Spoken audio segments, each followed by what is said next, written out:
Bonjour. Easy Quiz, c'est un module complémentaire qu'on peut ajouter à une feuille de calcul qui est en lien avec un formulaire.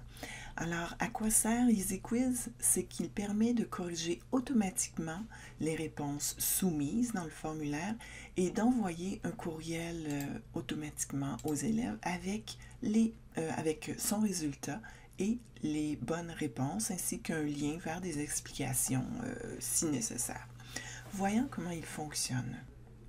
Tout d'abord, le formulaire.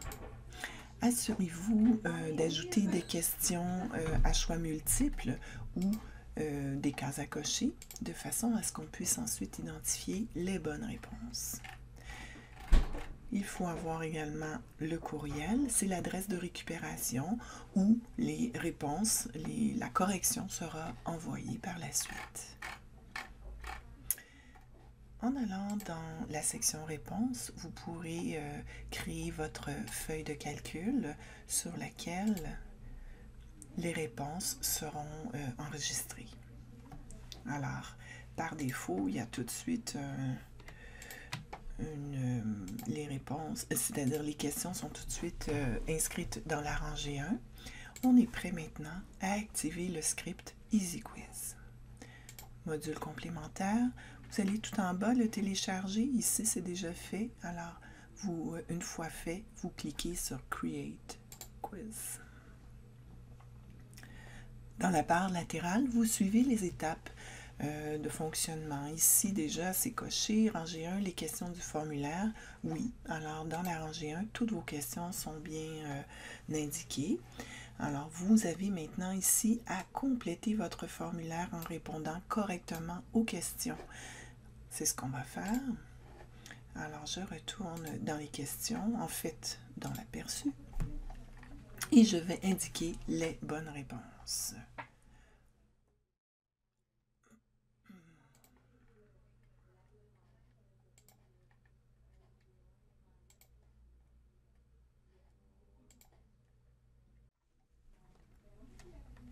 Voilà, c'est fait. On retourne sur notre feuille de calcul. On indique que c'est fait. On peut valider ici si tout est beau. Alors, en effet, les réponses sont enregistrées dans la rangée 2. On clique sur Suivant. Dans quelle colonne seront stockés les courriels de vos utilisateurs? Ça, c'est très important. Il faut absolument indiquer, dans mon cas, c'est la colonne G, dans quelle colonne le script va pouvoir récupérer cette adresse. Alors ici, théoriquement, on a la liste de nos colonnes, alors on doit aller chercher la colonne correspondante. Dans mon cas, c'est la colonne G intitulée Courriel. Suivant. Alors, vous allez voir qu'une étiquette ici, Email Address, va remplacer là, ce qui était initialement inscrit. C'est essentiel pour que le publipostage puisse s'effectuer. À la rangée 3, ce qu'on indique ici, c'est optionnel en effet. On peut ajouter des explications dans la rangée 3. Ça peut être des liens vers une capsule vidéo ou des informations complémentaires. C'est comme on veut. Ici, je vais coller des explications que j'avais. C'est tout à fait facultatif.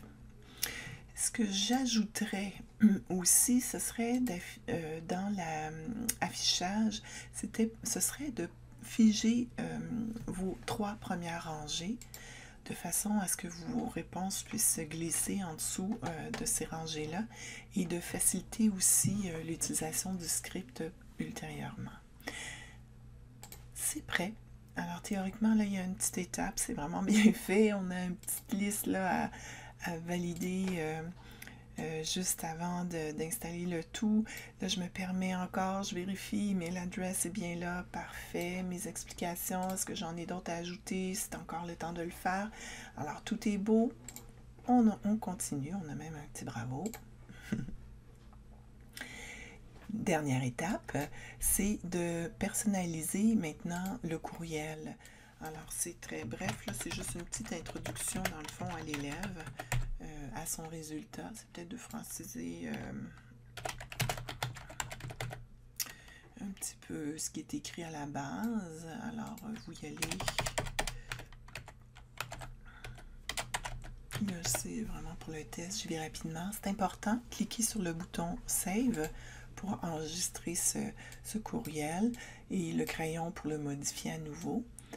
Tout est beau. Les 3 options de correction, bien, par défaut, l'élève va recevoir ses réponses, qu'elles soient bonnes ou mauvaises, ainsi que la bonne réponse avec les explications. Dans le fond, le contenu des 3 premières rangées. Vous auriez l'option aussi de lui envoyer juste son résultat, mais habituellement, la première option par défaut est bonne. Vous avez ensuite 2 boutons.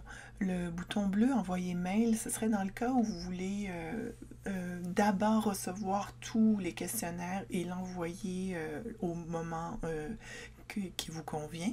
Mais sinon, le bouton Install Trigger, c'est que ça va, en cliquant là-dessus, c'est que l'élève va avoir une rétroaction immédiate. C'est un peu la raison pour laquelle on utilise EasyQuiz d'ailleurs. C'est pour cette fonctionnalité que j'apprécie tout particulièrement. C'est qu'on n'a pas besoin d'intervenir, le prof n'a pas besoin d'activer le script là, pour que l'élève ait une rétroaction. Alors au fur et à mesure, l'élève peut faire des tentatives le nombre qu'il désire et toujours recevoir cette rétroaction de façon autonome. Je clique donc Install Trigger. Et là, j'ai une confirmation comme quoi il est installé. Et on est correct là, pour envoyer faire ce premier test. Alors, théoriquement, tout est beau. Je vais aller fermer ça. On va pouvoir retourner dans notre quiz et là ici j'ai une réponse, dans le fond c'est la réponse que j'avais soumise initialement, les bonnes réponses. Maintenant je vais faire comme si un élève avait accès et je vais inscrire n'importe quelle réponse dans le fond, juste par principe. Alors j'indique un courriel.